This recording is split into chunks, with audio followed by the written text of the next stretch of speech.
आपादमूलिपर्यन्तं गुरूणामाकृतिं स्मरेत् तेन विघ्नाः प्रणश्यन्ति सिद्ध्यन्ति च मनोरथाः। योऽन्तः प्रविश्य मम वाचमिमां प्रसुप्तां सञ्जीवयत्यखिलशक्तिधरस्वधाम्ना अन्यांश्च हस्तचरणश्रवणत्वगादीन् प्राणान्नमो भगवते पुरुषाय तुभ्यं। भवति यदनुभावादेडमूकोऽपि वाग्मी जडमतिरपि जन्तुर्जायते प्राज्ञमौलिः। सकलवचनचेतो देवता भारती सा मम वचसि निधत्तां सन्निधिं मानसे च।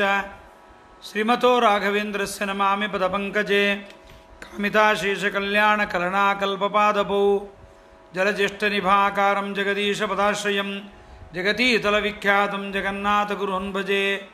ಹರಿಕಥಾಮೃತಸಾರ ಗುರುಗಳ ಕರುಣದಿಂದಾಪನಿತು ಪೇಳುವೆ ಪರಮ ಭಗವದ್ಭಕ್ತರು ಇದನ್ನು ಆದರದಿ ಕೇಳುವುದು. ಶ್ರೀರಮಣಿಕರ ಕಮಲ ಪೂಜಿತ ಚಾರುಚರಣ ಸರೋಜ ಬ್ರಹ್ಮ ಸಮೀರವಾಣಿ ಫಣೀಂದ್ರ ವೀಂದ್ರ ಭವೇಂದ್ರ ಮುಖ ವಿನುತ ನೀರಜ ಭವಾಂಡೋದಯ ಸ್ಥಿತಿ ಕಾರಣನೆ ಕೈವಲ್ಯದಾಯಕ ನಾರಸಿಂಹನೆ ನಮಿಪೆ ಕರುಣಿಪುದೆ ಮಗೆ ಮಂಗಳವಾ. ಶ್ರೀ ಗುರುಭ್ಯೋ ನಮಃ. ಭಗವಂತನ ಪರಮಾದ್ಭುತವಾದ ಈ ಜಗತ್ತಿನಲ್ಲಿ 84 ಲಕ್ಷ ಯೋನಿಗಳಲ್ಲಿ ಅನೇಕ ಜೀವರನ್ನು ತಂದು ಸಾಧನೆಗೆ ಉಪಯುಕ್ತರನ್ನಾಗಿ ಮಾಡಿ ಯೋಗ್ಯವಾದ ಸಾಧನೆಯನ್ನು ಪರಮಾತ್ಮ ಮಾಡಿಸಿ ಅವರವರ ಯೋಗ್ಯ ಸಾಧನೆಗೆ ತಕ್ಕಂತೆ ತ್ರಿದಿವ ನಿರಯ ಭೂ ಗೋಚರ ಅನ್ನಂಥ ಸ್ವರ್ಗ ಭೂಮಿ ಪಾತಾಳ ಮೋಕ್ಷ ಅಂದಂತಮಸ್ಸು ಮೊದಲಾದದ್ದನ್ನು ಪರಮಾತ್ಮ ಹೊಂದಿಸಿಕೊಡ್ತಾ ಇದ್ದಾನೆ. ಇಂತಹ ಪರಮಾತ್ಮ ಮಾಡುವ ಈ ಕಾರುಣ್ಯದ ಕೆಲಸದಲ್ಲಿ ನಾವು ತಿಳಿಯಬೇಕಾಗಿರತಕ್ಕಂತಹ ಮಹತ್ತರವಾದ ವಿಷಯಗಳು ಬಹಳವಾಗಿದೆ. ಬಹಳಷ್ಟು ಭಗವಂತ ಮಾಡತಕ್ಕಂತಹ ಅವನ ಮಹಿಮೆಗಳು, ಅವನು ನಮಗಾಗಿ ಮಾಡತಕ್ಕಂತಹ ಪರಮೋಪಕಾರಗಳನ್ನು ನಾವು ತಿಳಿಯದೇ ಇದ್ದರೆ ನಾವು ಅತ್ಯಂತ ಮೂರ್ಖರಾಗುತ್ತೇವೆ. ಹಾಗಾಗಬಾರದು ಅನ್ನುವ ದೃಷ್ಟಿಯಿಂದಲೇ ಪರಮಾತ್ಮನೇ ಅನೇಕ ಪುರಾಣಗಳನ್ನು, ವೇದಗಳ ವಿಭಾಗಗಳನ್ನು, ಬ್ರಹ್ಮಸೂತ್ರಗಳನ್ನು ಇವುಗಳನ್ನೆಲ್ಲವನ್ನೂ ಕೂಡ ಪರಮಾತ್ಮ ರಚನೆ ಮಾಡಿ ನಮಗೆ ಪರಮಾನುಗ್ರಹವನ್ನು ಕೊಟ್ಟಿದ್ದಾನೆ.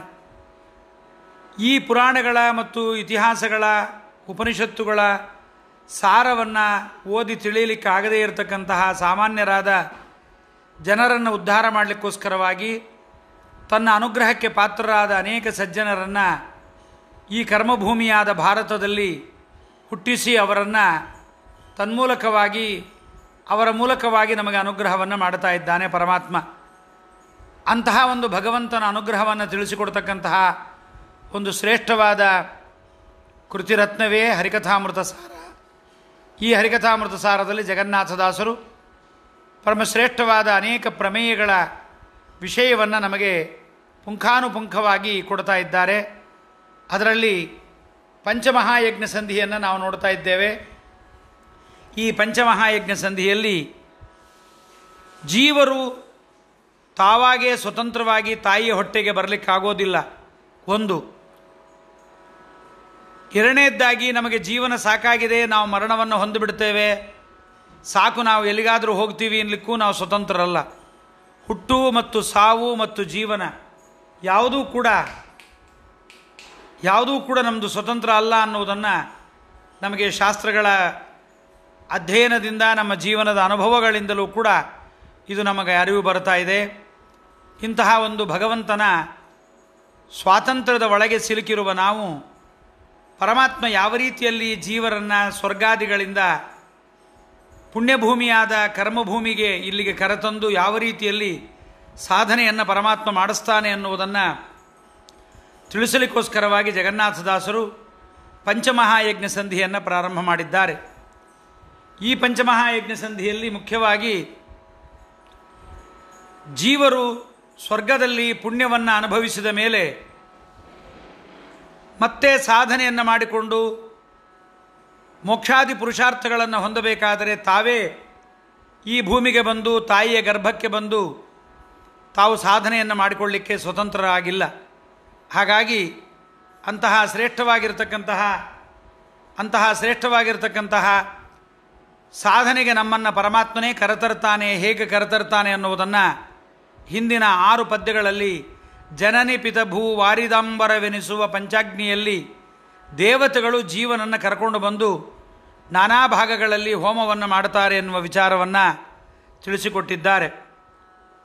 ಅಲ್ಲಿ ತಾಯಿ, ತಂದೆ, ಸಸ್ಯಗಳು, ಭೂಮಿ, ಮೇಘಮಂಡಲ ಮತ್ತು ಆಕಾಶಮಂಡಲ, ಅಲ್ಲಿ ಚಂದ್ರಮಂಡಲ, ಹೀಗೆ 5 ಜಾಗಗಳಲ್ಲಿ ಜೀವರ ಹೋಮವನ್ನು ಸಾತ್ವಿಕರಾದ ಜೀವರಿಗೆ ಪರಮಾತ್ಮ ತಾನು ಹೋಮವನ್ನು ಮಾಡುತ್ತಾನೆ ಎನ್ನುವುದನ್ನು ನಿರೂಪಣೆ ಮಾಡಿಕೊಟ್ಟಿದ್ದಾರೆ. ಹೌದು, ಇದನ್ನು ನಾವು ತಿಳ್ಕೊಂಡ್ರೆ ನಮಗೇನು ಲಾಭ, ಇದನ್ನು ನಾವ್ಯಾಕೆ ತಿಳಿಯಬೇಕು ಅಂದರೆ ಜಗನ್ನಾಥದಾಸರು ಅದನ್ನು ತಿಳಿಸ್ತಾ ಇದ್ದಾರೆ. 7ನೆಯ ಪದ್ಯದಲ್ಲಿ 7ನೆಯ ಪದ್ಯವನ್ನು ನೋಡಿ. 5 ವಿದ್ಯೆಗಳಲ್ಲಿ ಮರೆಯದಲೆ 5 ರೂಪಾತ್ಮಕನ 25 ರೂಪಗಳ ಅನುದಿನದಿ ನೆನೆವರಿಗೆ ಜನುಮಗಳ 5 ನಳಿನಾಕ್ಷರಣದೊಳು ಮೈದುನನ ಕಾಯ್ದಂತೆ ಸಲಹುವ ಬೈದವಗೆ ಗತಿಯಿತ್ತ ಭವಹರ ಭಕ್ತವತ್ಸಲನೂ. ದಾಸರಾಯರು ಸುಮ್ಮನೆ ಏನೋ ಪ್ರಮೇಯವನ್ನು ಹೇಳಿಬಿಡೋದಿಲ್ಲ. ಇದರಿಂದ ನಮಗೇನು ಉಪಯೋಗ ಇದೆ ಎಂಬುದನ್ನು ಕೂಡ ಜಗನ್ನಾಥದಾಸರು ತಿಳಿಸಿ ಹೇಳ್ತಾ ಇದ್ದಾರೆ. 5 ಅಗ್ನಿಗಳಲ್ಲಿ ಜನನಿ, ಪಿತಾ, ಭೂ, ವಾರಿದ, ಅಂಬರ ಎಂಬತಕ್ಕಂತಹ 5 ಅಗ್ನಿಗಳಲ್ಲಿ ಪದಚ್ಛೇದವನ್ನು ಹೇಳ್ತೀನಿ. 5 ಅಗ್ನಿಗಳಲ್ಲಿ ಮರೆಯದಲೆ 5 ರೂಪಾತ್ಮಕನ 25 ರೂಪಗಳ ಅನುದಿನದಿ ನೆನೆವವರಿಗೆ ಜನುಮಗಳ 5 ನಳಿನಾಕ್ಷ ರಣದುಳು ಮೈದುನನ ಕಾಯ್ದಂತೆ ಸಲಹುವ ಬೈದವಗೆ ಗತಿಯಿತ್ತ ಭವಹರ ಭಕ್ತವತ್ಸಲನು. 5 ಅಗ್ನಿಗಳಲ್ಲಿ ಮರೆಯದಲೆ 5 ಅಗ್ನಿಗಳು. ಮೊದಲು ನಮಗೆ ಕಾಣಿಸ್ತಕ್ಕಂಥ ಅಗ್ನಿ ತಾಯಿ, ಆಮೇಲೆ ತಂದೆ, ಆಮೇಲೆ ಭೂಮಿ, ಆಮೇಲೆ ಮೋಡಮಂಡಲ, ಮೇಘಮಂಡಲ, ಅಂಬರ, ಆಕಾಶ. ಈ 5 ಅಗ್ನಿಗಳಲ್ಲಿ ಪ್ರತಿಯೊಂದರಲ್ಲಿಯೂ ಕೂಡ ಸಮಿತ್ತು, ಧೂಮ, ಅರ್ಚಿ, ಅಂಗಾರ, ವಿಷ್ಪುಲಿಂಗ ಎಂಬತಕ್ಕಂಥ 5 ಅಂಶಗಳಲ್ಲಿ 5 ರೂಪಗಳಿಂದ, ಅಂದರೆ ಒಟ್ಟು 25 ರೂಪಗಳಿಂದ ನಳಿನಾಕ್ಷ ಪರಮಾತ್ಮ ಇರ್ತಾನೆ. ಆ ರೂಪಗಳನ್ನು ಮರೆಯದಲೇ ಅನುದಿಲ ಯಾರು ಸ್ಮರಣೆ ಮಾಡ್ತಾರೆ ಅವರಿಗೆ ಪರಮಾತ್ಮ ಜನ್ಮಗಳನ್ನು ಐದಿಸೋದಿಲ್ಲ.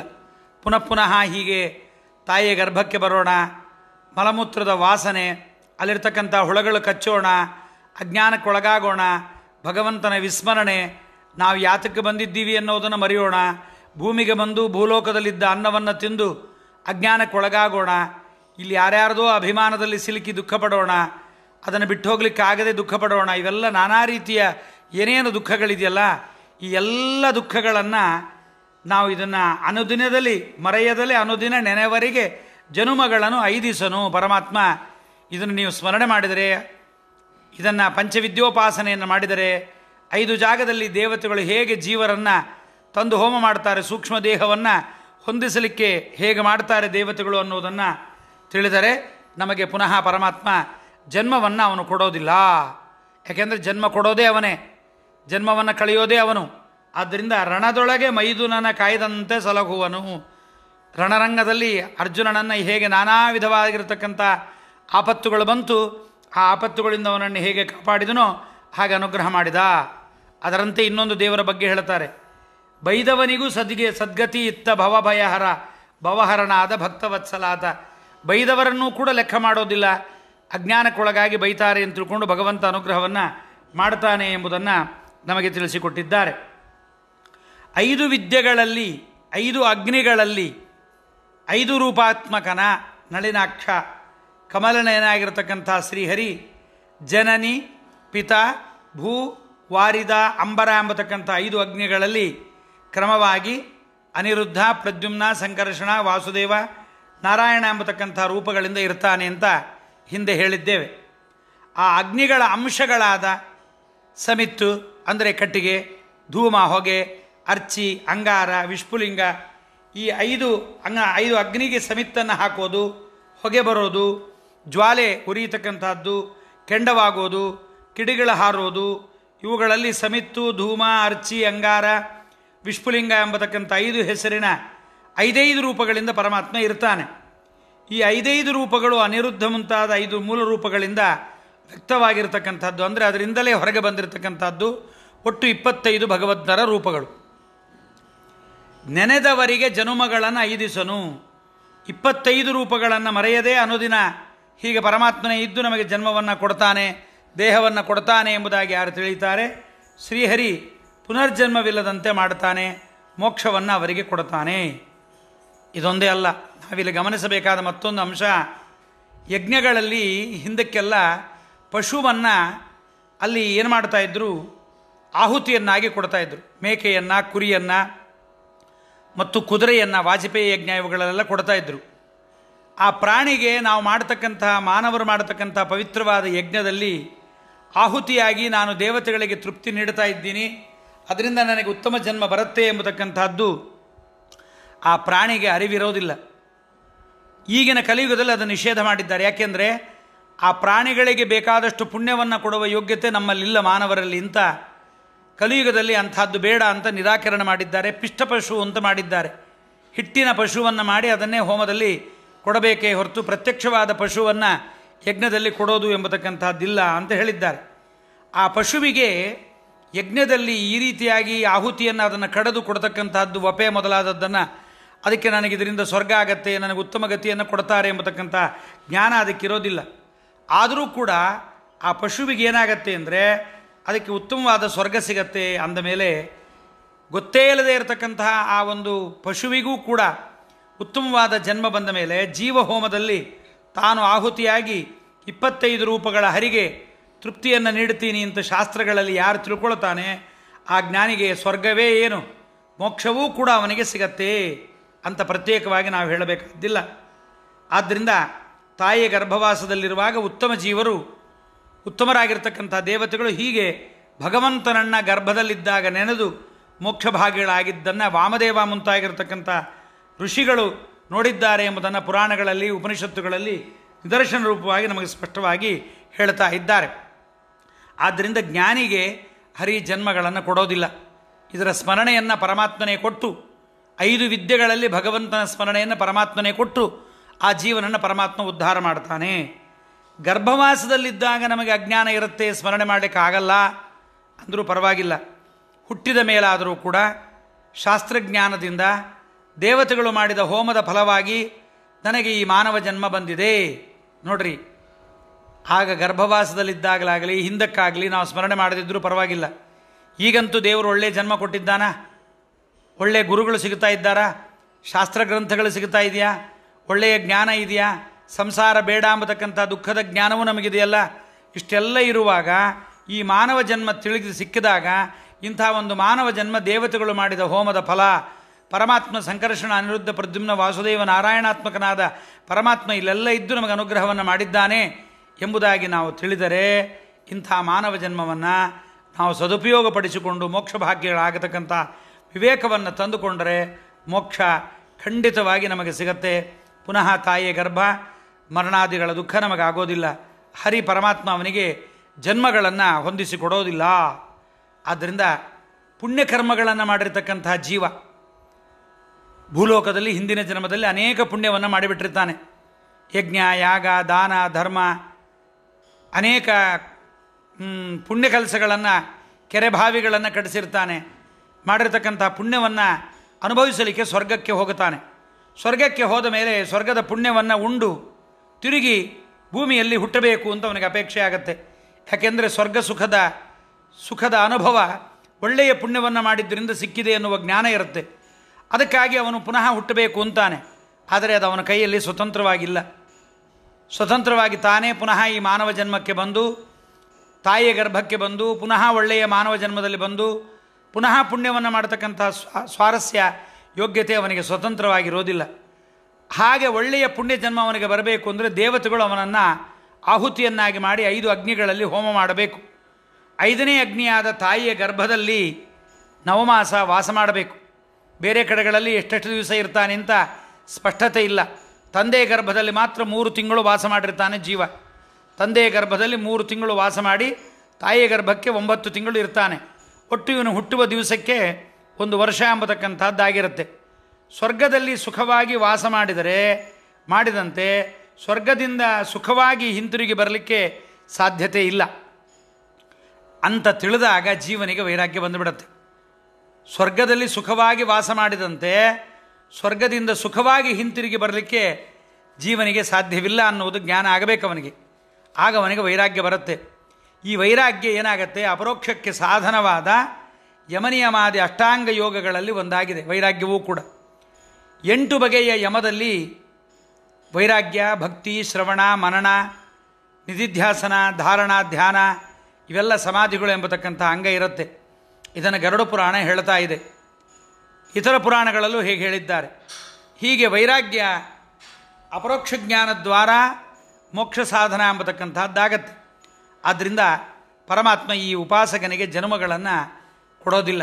ಆದ್ದರಿಂದ ಇಂಥ ಒಂದು ಶ್ರೇಷ್ಠವಾದ ಜನ್ಮ ಮಾನವ ಜನ್ಮ ನಮಗೆ ಬಂದಾಗ ಈ ಮಾನವ ಜನ್ಮದಲ್ಲಿ ಬಹಳ ಶ್ರೇಷ್ಠವಾದ ಜ್ಞಾನವನ್ನು ಪಡ್ಕೊಂಡು ತನ್ಮೂಲಕವಾಗಿ ಪುನಃ ಸ್ವರ್ಗಾದಿ ಸುಖಗಳನ್ನು, ಉತ್ತಮ ಜನ್ಮವನ್ನು ನಾವು ಪಡೆಯಬಹುದು ಎನ್ನುವುದನ್ನು ಕೂಡ ಇಲ್ಲಿ ತಿಳಿಸ್ತಾ ಇದ್ದಾರೆ. ಪಂಚಾಗ್ನಿಯನ್ನು ಅರಿತ ಜ್ಞಾನಿಗೆ ಪಂಚಮಹಾಪಾತಕಿಗಳ ಸಂಸರ್ಗ ಆದರೂ ಕೂಡ ಆ ಸಂಸರ್ಗದ ದೋಷ ಪರಿಹಾರವಾಗಿ ಮೋಕ್ಷ ಮಾರ್ಗ ನಿಷ್ಕಂಟಕವಾಗತ್ತೆ. ಅಂದರೆ ಈ ಪಂಚಾಗ್ನಿ ವಿದ್ಯೆಯನ್ನು ಜನನಿಪಿತ ಭೂ ವಾರಿದಾಂಬರ ಎಂಬತಕ್ಕಂತಹ ಈ ಒಂದು ವಿದ್ಯೆಯನ್ನು ಯಾರು ತಿಳಿತಾನೆ ಅವನು ಮಹಾಪಾತಕಿಗಳು ಅಂತ ಯಾರಿದ್ದಾರಲ್ಲ, ಪಂಚಮಹಾಪಾತಕಿಗಳು ಅಂತ, ಅಕಸ್ಮಾತ್ ನಮ್ಮ ಪಾಪಕರ್ಮದ ಪ್ರಾರಬ್ಧ ಕರ್ಮದ ಭೋಗದಿಂದ ನಾವು ಅಂಥವರ ಸಂಸರ್ಗವನ್ನು ಪಡ್ಕೊಂಡು ಬಿಟ್ಟರೂ ಕೂಡ ಅವರ ಸಂಸರ್ಗ ದೋಷದಿಂದ ಮೋಕ್ಷ ಮಾರ್ಗಕ್ಕೆ ನಮಗೇನೂ ತೊಂದರೆ ಆಗೋದಿಲ್ಲ. ಅದರಿಂದ ನಸಹ ತೈರಪ್ಯಾಚರನ್ ಪಾಪ್ಮನಾ ಲಿಪ್ಯತೆ ಉಪನಿಷತ್ತುಗಳು ಹೀಗೆ ಹೇಳ್ತಾ ಇದೆ. ಆದ್ದರಿಂದ ಉಪಾಸಕನಿಗೆ ಹರಿ ಜನ್ಮಗಳನ್ನು ಅವನಿಗೆ ಹೊಂದಿಸೋದಿಲ್ಲ, ಉತ್ತಮವಾಗಿರತಕ್ಕಂಥ ಜನ್ಮವನ್ನು ಪರಮಾತ್ಮ ಹೊಂದಿಸಿಕೊಡ್ತಾನೆ. ಪಂಚಾಗ್ನಿ ವಿದ್ಯೆ ಅಂದರೆ 25 ರೂಪಗಳ ಅರಿವು. ಇದು ಹಿಂದಕ್ಕೆ ಋಷಿಮುನಿಗಳಲ್ಲಿ ಇರಲಿಲ್ಲ, ಕ್ಷತ್ರಿಯರಲ್ಲಿ ಮಾತ್ರ ಈ ವಿದ್ಯೆ ಇತ್ತು. ಅದರ ಫಲವಾಗಿಯೇ ಆ ಪಂಚಾಗ್ನಿ ವಿದ್ಯೆಯನ್ನು ಕ್ಷತ್ರಿಯರಲ್ಲಿ ಇದ್ದದ್ದರಿಂದ ಎಲ್ಲ ಲೋಕಗಳಲ್ಲೂ ಕೂಡ ಕ್ಷತ್ರಿಯರಿಗೆ ರಾಜ್ಯಾಧಿಕಾರ ಅವರಿಗೆ ಪ್ರಾಪ್ತವಾಗ್ತಾ ಇತ್ತು ಅಂತ ಉಪನಿಷತ್ತಿನಲ್ಲಿ ಪ್ರವಾಹಣ ಎಂಬತಕ್ಕಂಥ ಒಬ್ಬ ಪಾಂಚಾಲ ರಾಜ ಗೌತಮ ಮುನಿಗೆ ಹೇಳ್ತಾ ಇದ್ದಾನೆ. ಇದು ಮೊದಲು ಬ್ರಾಹ್ಮಣರಲ್ಲಿ ಋಷಿಗಳಲ್ಲಿ ಇರಲಿಲ್ಲ, ಕ್ಷತ್ರಿಯರಲ್ಲಿ ಮಾತ್ರ ಇತ್ತು ಅಂತ ಹೇಳಿದಾಗ ಈ ಗೌತಮನ ಮಗ ಪುತ್ರ ಶ್ವೇತಕೇತು ತನ್ನ ಪಾಂಡಿತ್ಯವನ್ನು ಪ್ರದರ್ಶನ ಮಾಡಲಿಕ್ಕೆ ಹೋಗಿ ಪ್ರವಾಹಣ ರಾಜನಿಂದ ಅವಮಾನಿತನಾಗಿಬಿಟ್ಟ. ಯಾಕೆಂದರೆ ಅವನಿಗೆ ಪ್ರವಾಹಣನ ಜ್ಞಾನ ಸರಿಯಾಗಿರಲಿಲ್ಲ, ಶ್ವೇತಕೇತು ಪಂಚಾಗ್ನಿ ವಿದ್ಯೆಗಳನ್ನು ತಿಳಿದಿರಲಿಲ್ಲ. ಅವಮಾನಕ್ಕೊಳಗಾದಾಗ ಅವನೇನು ಮಾಡ್ತಾನೆ, ಶ್ವೇತಕೇತು ಹಿಂತಿರುಗಿ ಬಂದು ತಂದೆ ಗೌತಮರಲ್ಲಿ ದೂರಿದಾಗ ಗೌತಮರು ತಾನೇ ಪ್ರವಾಹಣನ ರಾಜನ ಬಳಿಗೆ ಹೋಗಿ 1 ವರ್ಷಗಳ ಕಾಲ ಶಿಷ್ಯವೃತ್ತಿಯನ್ನು ಮಾಡಿ ಅವರಿಂದ ಆ ವಿದ್ಯೆಯನ್ನು ಸಂಪಾದನೆಯನ್ನು ಮಾಡುತ್ತಾರೆ. ನೋಡ್ರಿ, ವಿದ್ಯಾ ಸಂಪಾದನೆಗೆ ಎಷ್ಟೆಲ್ಲ ಮಾರ್ಗಗಳು, ಎಂಥ ದೊಡ್ಡವರಾದರೂ ಈ ಕೆಲಸವನ್ನು ಮಾಡಬೇಕು ಅಂತ ಛಾಂದೋಗ್ಯೋಪನದ ಬೃಹದಾರಣ್ಯಕದಲ್ಲಿ ಇದನ್ನು ಹೇಳ್ತಾ ಇದ್ದಾರೆ. ಛಾಂದೋಗ್ಯ ಮತ್ತು ಬೃಹದಾರಣ್ಯಕದಲ್ಲಿ ಇದನ್ನು ಹೇಳ್ತಾ ಇದ್ದಾರೆ. ಹೀಗೆ ಅತ್ಯಂತ ಗೋಪ್ಯವಾದ ಈ ಮೋಕ್ಷ ವಿದ್ಯೆ, ಪಂಚಾಗ್ನಿಯ ವಿದ್ಯೆ ಮೋಕ್ಷದಾಯಕವಾಗಿರೋದರಿಂದ ಅದನ್ನು ತಿಳಿದರೆ ಪರಮಾತ್ಮ ಜನ್ಮಗಳನ್ನು ನಮಗೆ 5 ಸಲ ಅನೇಕರಿಗೆ ದೇವರನ್ನು ಕೇಳ್ತಾರೆ. ಕೇಶವನಾಮದಲ್ಲಿ ದೇವರನ್ನು ಪುಟ್ಟಿಸಾಲೆ ಬೇಡವಿನ್ನು ಪುಟ್ಟಿಸಿದಕ್ಕೆ ಪಾಲಿಸಿನ್ನು ಇಷ್ಟು ಮಾತ್ರ ಬೇಡಿಕೊಂಬೆ ಅಂತ ದೇವರನ್ನು ಕೇಳಿಕೊಳ್ತಾರೆ. ಸುಮ್ಮನೆ ಅಂದುಬಿಟ್ರೆ ದೇವರು ಮತ್ತೆ ಹುಟ್ಟಿಸದೇ ಇರ್ತಾನ? ಅದಕ್ಕೆ ಬೇಕಾಗಿರ್ತಕ್ಕಂಥ ಸಾಧನೆ ನಮ್ಮಿಂದ ಆಗಬೇಕಲ್ಲ. ಆದ್ದರಿಂದ ಈ ಪಂಚಾಗ್ನಿ ವಿದ್ಯೆಯನ್ನು ತಿಳಿದವರಿಗೆ ಪರಮಾತ್ಮ ಮೋಕ್ಷವನ್ನು ಅನುಗ್ರಹ ಮಾಡ್ತಾನೆ. ಪಂಚಾಗ್ನಿಗಳನ್ನು ಸದಾ ಧ್ಯಾನ ಮಾಡತಕ್ಕಂಥವನು ಉತ್ತಮವಾಗಿರ್ತಕ್ಕಂಥ ಪರಮ ಪದವನ್ನು ಹೊಂದುತ್ತಾನೆ. ಅದಕ್ಕೆ ಈ ಪಂಚಾಗ್ನಿ ವಿದ್ಯೆಯನ್ನು ತಿಳಿದವನಿಗೆ ತೊಂದರೆಯನ್ನು ಕೊಟ್ಟು ಇವನಿಗೆ ಮೋಕ್ಷಾದಿ ಪುರುಷಾರ್ಥ ಆಗದಂತೆ ಮಾಡತಕ್ಕಂಥ ಪಾಪಿಗಳ ಸಂಸರ್ಗ ದೋಷ ಅವನಿಗೆ ಲೇಪವಾಗೋದಿಲ್ಲ ಎಂಬುದಾಗಿ ತ್ರೈವಿಧ್ಯ ಎಂಬತಕ್ಕಂಥ ಒಂದು ಗ್ರಂಥದಲ್ಲಿ ಅದನ್ನು ಹೇಳ್ತಾ ಇದ್ದಾರೆ. ದ್ಯುಪರ್ಜನ್ಯಧರಾ ಪುಂಸ್ತ್ರೀ ಸಂಸ್ಥಿತಂ ಪಂಚರೂಪಿಣಂ. ದ್ಯು ಪರ್ಜನ್ಯ, ಧರ, ಪುಂ ಸ್ತ್ರೀ ಸಂಸ್ಥಿತಂ, ಜನನಿ ಪಿತ ಭೂ ವಾರಿದಾಂಬರ ಎಂಬುದನ್ನೇ ದಾಸರಾಯರು ದ್ಯುಪರ್ಜನ್ಯ ಧರಾ ಪುಂ ಸ್ತ್ರೀ ಸಂಸ್ಥಿತಂ ಪಂಚರೂಪಿಣಂ ನಾರಾಯಣಂ ವಾಸುದೇವಂ ತಥಾ ಸಂಕರ್ಷಣಂ ಪ್ರಭುಂ. ನಾರಾಯಣ ಮತ್ತು ವಾಸುದೇವ ಮತ್ತು ಸಂಕರ್ಷಣ, ಪ್ರದ್ಯುಮ್ನ, ಅನಿರುದ್ಧಂಚ ಕ್ರಮಾಧ್ಯಾಯಂಸ್ತು ಸರ್ವದಾ. ಕ್ರಮವಾಗಿ ಯಾವಾಗಲೂ ಯಾರು ಧ್ಯಾನ ಮಾಡ್ತಾ ಇರ್ತಾರೋ ಪಂಚಾಗ್ನಿವಿನ್ನಾಮ ಭವೇತ್ ಸಯಾತಿ ಪರಮಂ ಪದಂ. ಅವನು ಯಾರಿದನ್ನು ತಿಳಿತಾನೆ ಅವನು ಉತ್ತಮವಾಗಿರತಕ್ಕಂಥ ಪದವಿಯನ್ನು ಹೊಂದತಕ್ಕಂಥವನಾಗುತ್ತಾನೆ. ನಾಸ್ಯ ಸಂಸರ್ಗ ದೋಷೋಪಿ ಕದಾಚನ ಭವಿಷ್ಯತಿ. ಪಾಪಿಗಳ ಸಂಸರ್ಗ ಆದರೂ ಪಂಚಾಗ್ನಿ ವಿದ್ಯೆಯನ್ನು ತಿಳಿದವನು ಮೋಕ್ಷಕ್ಕೆ ಹೋಗದಂತೆ ಮಾಡತಕ್ಕಂತಹ ಪಾಪಿಗಳ ಸಂಸರ್ಗವಾದರೂ ಕೂಡ ಆ ಪಂಚಾಗ್ನಿಯನ್ನು ತಿಳಿದವನಾದ್ದರಿಂದ ಅವನಿಗೆ ಪರಮಾತ್ಮ ಈ ಪಾಪಿಗಳ ಸಂಸರ್ಗ ದೋಷದಿಂದ ಮೋಕ್ಷಾದಿ ಪುರುಷಾರ್ಥಗಳಾಗದಂತೆ ಆಗದ ಇದ್ದದ್ದನ್ನು ಮಾಡಿ ಅವನಿಗೆ ಮೋಕ್ಷವನ್ನು ಕೊಡ್ತಾನೆ. ಇಲ್ಲಿ ಧ್ಯಾಯನ್ಸ್ತು ಸರ್ವದಾ ಅಂತ ಒಂದು ಪದ ಇದೆ. ಪ್ರದ್ಯುಮ್ನಂಚಾನಿರುದ್ಧಂಚ ಕ್ರಮಾಧ್ಯಾಯಂಸ್ತು ಸರ್ವದಾ ಅಂತ ಒಂದು ಪದ. ಆ ಪದವನ್ನೇ ಜಗನ್ನಾಥದಾಸರು ಮರೆಯದಲೆ ಅನುದಿನ ನೆನೆವವರಿಗೆ ಅಂತ ಅಂದಿದ್ದಾರೆ. ಸಯಾತಿ ಪರಮಂ ಪದಂ ಎಂಬುದನ್ನೇ ಭವಹರ ನಳಿನಾಕ್ಷ ಜನುಮಗಳ ನೈದಿಸನು ಅಂತ ಆ ಎರಡೂ ಪದಗಳನ್ನು ಹಾಗೆ ಜಗನ್ನಾಥದಾಸರು ಕನ್ನಡದಲ್ಲಿ ಅನುವಾದವನ್ನು ಮಾಡಿದ್ದಾರೆ. ಇದು ಶ್ರೀಮದ್ ಆಚಾರ್ಯರ ಶಾಸ್ತ್ರದ ಪರಿಚಯ ನಮಗಿದ್ದರೆ ಜಗನ್ನಾಥದಾಸರೇ ಮೊದಲಾಗಿರತಕ್ಕಂಥ ಮಹನೀಯರ ಮಾತುಗಳ ಹಿನ್ನೆಲೆ ನಮಗೆ ಅರ್ಥವಾಗಲಿಕ್ಕೆ ಸಾಧ್ಯ ಇದೆ. ಹಿಂದೆ ಮೊದಲನೇ ಪದ್ಯದಲ್ಲಿ ತ್ರಿಂಶತಿ ಮೂರ್ತಿಗಳ ವ್ಯಾಪಾರ ವ್ಯಾಪ್ತಿಗಳ ನೆನೆದು ಬೇಡು ಪರಮ ಸುಖ ಅಂತ ಪಂಚಾಗ್ನಿ ವಿದ್ಯೋಪಾಸಕನಿಗೆ ಮೋಕ್ಷ ಪ್ರಾಪ್ತಿಯನ್ನು ಜಗನ್ನಾಥದಾಸರು ಹೇಳಿದರು. ಇಲ್ಲಿ ತಿರುಗೇ ಅದನ್ನೇ ಹೇಳ್ತಾ ಇರತಕ್ಕಂಥದ್ದು.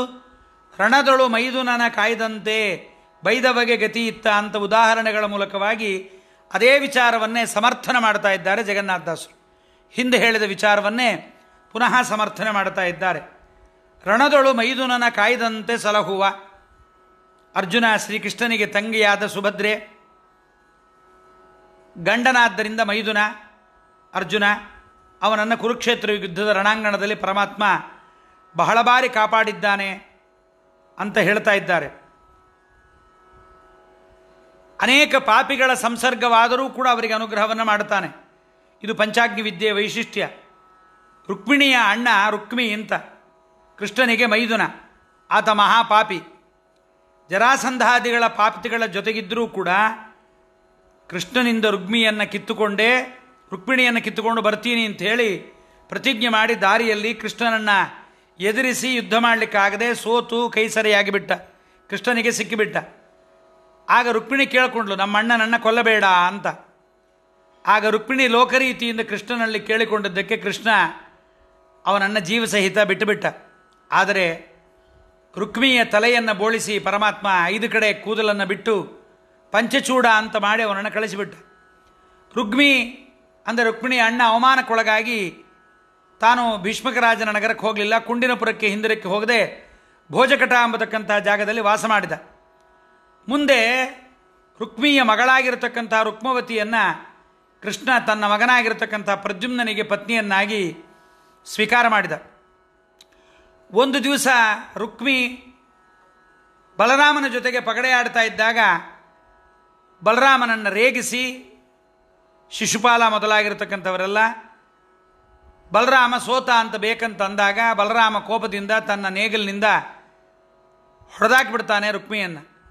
ಅಂತೂ ಕೃಷ್ಣ ರುಕ್ಮಿಣಿಯ ಮಾತಿಗೆ ಸೋತು ರುಕ್ಮಿಯನ್ನು ಬಿಟ್ಟದೇ ಕಾಪಾಡಿದ್ದ. ದುಷ್ಟ ರುಕ್ಮಿಯನ್ನೇ ಕೃಷ್ಣ ರುಕ್ಮಿಣಿಯ ಮಾತಿನಂತೆ ಕೊಲ್ಲದೆ ಕೈಬಿಟ್ಟು ಕಾಪಾಡಿದ್ದಾನೆ ಎಂದ ಮೇಲೆ ಸಾತ್ವಿಕರಾದ ಭಕ್ತರಿಗೆ ಪಂಚಾಗ್ನಿಯನ್ನು ವಿದ್ಯೋಪಾಸನೆಯನ್ನು ಯಾರು ಮಾಡುತ್ತಾರೆ ಅವರು ಪಾತಿಕೆಗಳ ಸಂಸರ್ಗವನ್ನು ಮಾಡಿದ್ದರೂ ಕೂಡ ಹಾಳಾಗಿದ್ದರೂ ಕೂಡ ಅವರ ಉಪಾಸನೆಗೆ ಪರಮಾತ್ಮ ಮನಸೋತು ಅದಕ್ಕೆ ಅವರನ್ನು ಶಿಕ್ಷಿಸದೆ ಕಾಪಾಡುತ್ತಾನೆ ಅಂತ ಪ್ರತ್ಯೇಕವಾಗಿ ಏನು ಹೇಳಬೇಕು ಅಂತ ದಾಸರಾಯರು ಇಲ್ಲಿ ಆ ಮಾತನ್ನು ಹೇಳ್ತಾ ಇದ್ದಾರೆ. ಇನ್ನೊಂದು ಉದಾಹರಣೆಯನ್ನು ಕೊಡ್ತಾರೆ ದಾಸರಾಯರು. ಬೈದವಗೆ ಸದ್ಗತಿಯನಿತ್ತ. ಪಾತಕಿಗಳ ಸಂಸರ್ಗದಿಂದ ಹಾಳಾಗಿದ್ದಲ್ಲದೆ ಭಕ್ತರು ದೇವರನ್ನೇ ಬೈದು ಬಿಡ್ತಾರೆ. ಹರಿಕಥಾಮೃತಸಾರದ ಕರುಣಾಸಂಧಿಯಲ್ಲಿ ಬೇಕಾದಷ್ಟು ಉದಾಹರಣೆಯನ್ನು ಜಗನ್ನಾಥದಾಸರು ಕೊಟ್ಟಿದ್ದಾರೆ. ಶಿಶುಪಾಲ ಬೈದ, ಒದ್ದ ಭೃಗು ಋಷಿಗಳು ಇವರೆಲ್ಲ ನಾವೆಲ್ಲ ನೋಡಿದ್ದೇವೆ. ಬೈದವಗೆ ಗತಿ ಇತ್ತ ಅಂತ. ಪರಮಾತ್ಮ ಗತಿ ಕೊಟ್ಟದ್ದು ಯಾರಿಗೆ ಅನ್ನೋದನ್ನು ಕೂಡ ನಾವು ವಿಚಾರ ಮಾಡಬೇಕಿಲ್ಲಿ. ಶಿಶುಪಾಲನ ಶರೀರದಲ್ಲಿ ಹಿರಣ್ಯಕಶಿಪುವಿನ ಆವೇಶ ಎಂಬತಕ್ಕಂಥದ್ದಿತ್ತು, ಆದಿದೈತ್ಯನ ಆವೇಶ ಇತ್ತು. ವೈಕುಂಠದ ದ್ವಾರಪಾಲಕರಾದ ಜಯನೆಂಬತಕ್ಕಂಥ ಸಾತ್ವಿಕ ಭಕ್ತ ಸನಕಾದಿಗಳ ಶಾಪಕ್ಕೆ ಒಳಗಾಗಿ ಅದೇ ದೇಹದಲ್ಲಿ ತಾನು ಹಿರಣ್ಯಕಶಿಪುವಿನೊಂದಿಗೆ ವಾಸವನ್ನು ಮಾಡಿದ್ದ.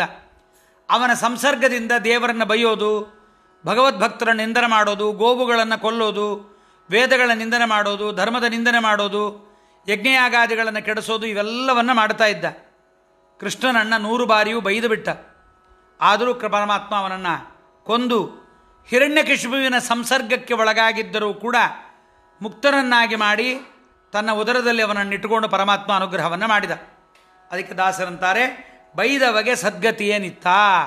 ದೇವರನ್ನು ಬೈದರೂ ಕೂಡ ಪರಮಾತ್ಮ ಅವನಿಗೆ ಅನುಗ್ರಹವನ್ನು ಮಾಡಿದ.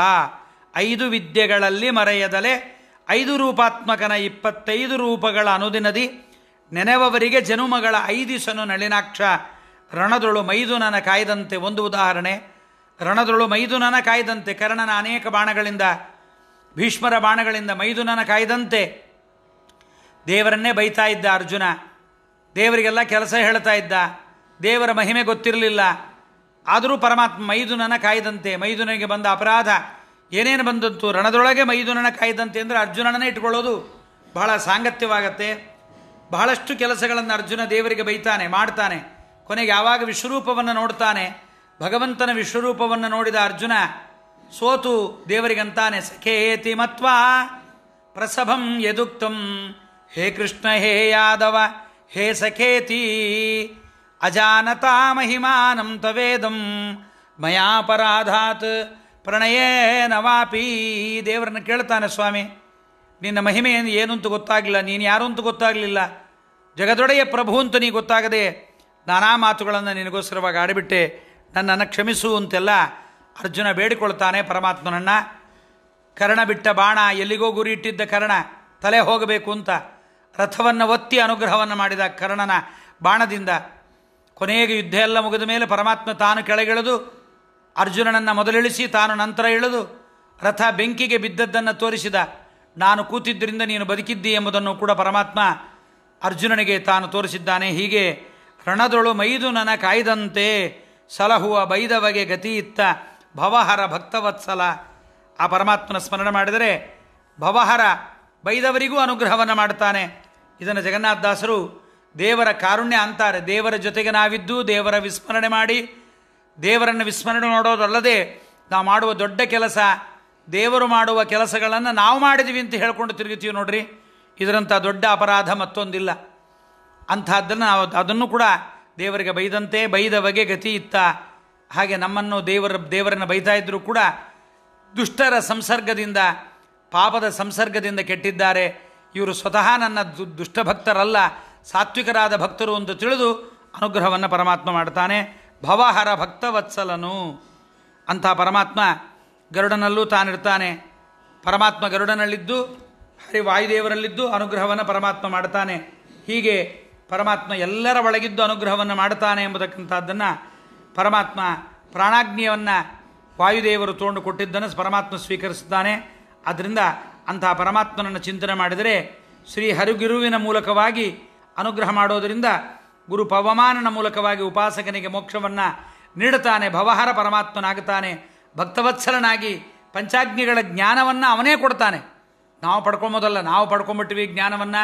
ನಾವು ಜ್ಞಾನವನ್ನು ಮಾಡಿಕೊಂಡು ನಾವು ಭಗವಂತನ ಧ್ಯಾನ ಮಾಡಿದ್ದೀವಿ, ನಮಗೆ ದೇವರ ಅನುಗ್ರಹ ಮಾಡಿದ ಅಲ್ಲ, ಅವನೇ ಕೊಟ್ಟು ಅವನೇ ಅನುಗ್ರಹವನ್ನು ಧ್ಯಾನವೆಂಬತಕ್ಕಂಥ ಯಜ್ಞಕ್ಕೆ ಬಂದು ಭವಹರನಾಗುತ್ತಾನೆ ಎಂಬುದನ್ನು ಜಗನ್ನಾಥದಾಸರು ಈ ಒಂದು 7ನೇ ಪದ್ಯದಲ್ಲಿ 5 ವಿದ್ಯೆಗಳಲ್ಲಿ 5 ಅಗ್ನಿಗಳಲ್ಲಿ ಮರೆಯದಲೆ 5 ರೂಪಾತ್ಮಕನ 25 ರೂಪಗಳ ಅನುದಿನದಿ ನೆನೆವರಿಗೆ ಜನುಮಗಳ 5 ನಳಿನಾಕ್ಷ ರಣದೊಳು ಮೈದುನನ ಕಾಯ್ದಂತೆ ಸಲಗುವ ಬೈದವಗೆ ಗತಿಯಿತ್ತ ಭವಹರ ಭಕ್ತವತ್ಸಲನು. ಹೀಗೆ ಪರಮಾತ್ಮ ನಮಗೆ ಅನುಗ್ರಹವನ್ನು ಮಾಡ್ತಾನೆ ಎಂಬುದಾಗಿ ಹೇಳ್ತಾ, ಪರಮಾತ್ಮ ಒಬ್ಬನೇ ಪರಮಾತ್ಮ ಹೇಗೆ ಅನೇಕ ಕಡೆಗಳಲ್ಲಿದ್ದು ಅನುಗ್ರಹ ಮಾಡ್ತಾನೆ ಎಂಬುದನ್ನು ನಮ್ಮ ಬುದ್ಧಿಗೆ ತಂದು ಕೊಡಬೇಕಲ್ಲ. ಒಬ್ಬನೇ ಭಗವಂತ ಎಲ್ಲ ಕಡೆಯಲ್ಲಿ ಹೇಗಿರ್ತಾನೆ, ಅವನ ವ್ಯಾಪ್ತಿ, ಅವನ ವ್ಯಾಪಾರ, ಇದೆಲ್ಲವನ್ನು ನಾವು ತಿಳ್ಕೋಬೇಕು. ಒಬ್ಬನೇ ಸೂರ್ಯ ಎಲ್ಲ ಕಡೆಯಲ್ಲಿ ಹೇಗೆ ಬೆಳಕು ಕೊಡ್ತಾನೆ, ಒಬ್ಬನೇ ಚಂದ್ರ ಎಲ್ಲ ಕಡೆಯಲ್ಲಿ ಹೇಗೆ ಬೆಳಕು ಕೊಡ್ತಾನೆ ಎಂಬುವ ಇದರಂತೆ ಪರಮಾತ್ಮ ಒಬ್ಬನೇ ಆದರೂ ಕೂಡ ಎಲ್ಲ ಕಡೆಗಳಲ್ಲಿದ್ದು ಹೇಗೆ ಜ್ಞಾನವನ್ನು ಕೊಡ್ತಾನೆ ಎಂಬುದನ್ನು ಜಗನ್ನಾಥದಾಸರು ಉಪನಿಷತ್ತಲ್ಲಿ ಬಂದ ಒಂದು ಉದಾಹರಣೆಯನ್ನು ನಮ್ಮ ಮುಂದೆ ಇಟ್ಟು ಹೇಳ್ತಾ ಇದ್ದಾರೆ. ಪಂಚನಾರಿ ತುರಗದಂದದಿ 8ನೇ ಪದ್ಯ.